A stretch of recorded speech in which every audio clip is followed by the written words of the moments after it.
انہوں نے ایک سورج چھوڑتا ہے، ایک سورج جو ہے وہ سربراہ نے کہا ہے ناقص سماوات سے شروع ہوتی ہے، لیکن غالب سورج جمعہ میں سب سے وہ لحاظ سے شروع ہوئی ہے، دونوں کا ترجمہ ایک ہی کیا ہے، ان کیا کرنا ہے؟ ترجمہ ایک ہو سکتا ہے اگر کہ لفظ ایک ماضی ہے اور ایک مضارع ہے، سمجھے؟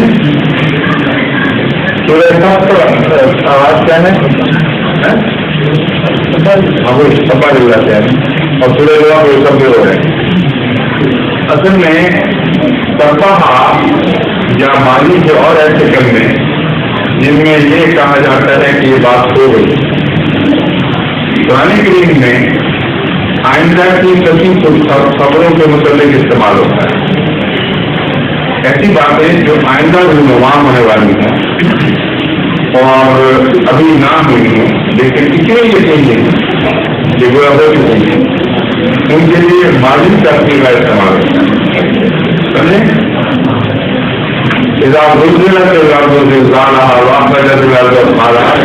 تو خیر گزارا بن جاتا ہے ادا کی وجہ سے، مگر اس کے علاوہ بھی بہت سی ایسی صورتیں ہیں جس میں آئندہ زمانے کی خبریں ہیں یا قیامت کے بعد کی خبریں ہیں، وہ سارے ماضی میں بات چلا رہی ہے۔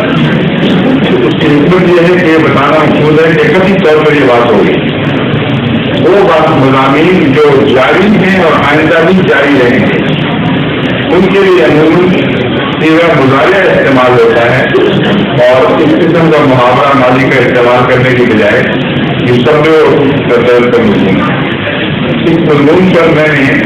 تفصیلی غور کیا کہ ان صورتوں کے استعمال میں یہ کیوں ایک میں ماضی اور ایک میں مضارع ہے، مگر یہ بات تو کرتی ہے کہ دونوں کا تعلق آئندہ کی خوشخبریوں سے ہے، مگر جو سورہ جمعہ ہے اس میں یہ مضمون تو صاف واضح ہے کہ کیوں خوشخبری حکم ہے، کیونکہ حضرت صلی اللہ علیہ وسلم کے زمانے میں وہ آغاز ہو چکا تھا، دین کا وہ آغاز جس نے دن آخر واقع ثانیہ کے محتاج ہونا، اس لیے اس کو شبدوں سے بیان کرنا زیادہ قریب مناسب اور فساد و ضراوت کے زیادہ قریب ہے، سمجھے؟ اگر صرف ماضی کی بات کرتا اللہ تعالیٰ یہاں تو چونکہ اس کا تعلق واقعہ در ماضی سے تھا اس لیے مستقبل کے معنی اس کے نام لیے جاتے ہیں، اس لیے اللہ تعالیٰ نے یہ شبد کو فرما کر مضمون کو لمبا پھیلا دیا ہے زمانے پر کہ اللہ تعالیٰ کی تصدیق وہ ہو رہی ہے اور ہوتی چلی جائے گی۔ محمد صلی اللہ علیہ وسلم کی بعثت سے اس تصدیق کا آغاز ہو گیا، اور اس بعثت ثانی میں جبکہ آخرین اولین سے آ کے ملیں گے اس میں بھی یہی مضمون جاری رہے گا، اس لیے اتنی بات سبب ہے۔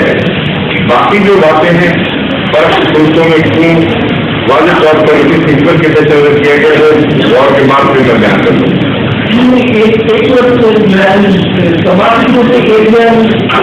سپاتا بھی سمجھ گیا ہوں، بالکل درست فرما رہے ہیں،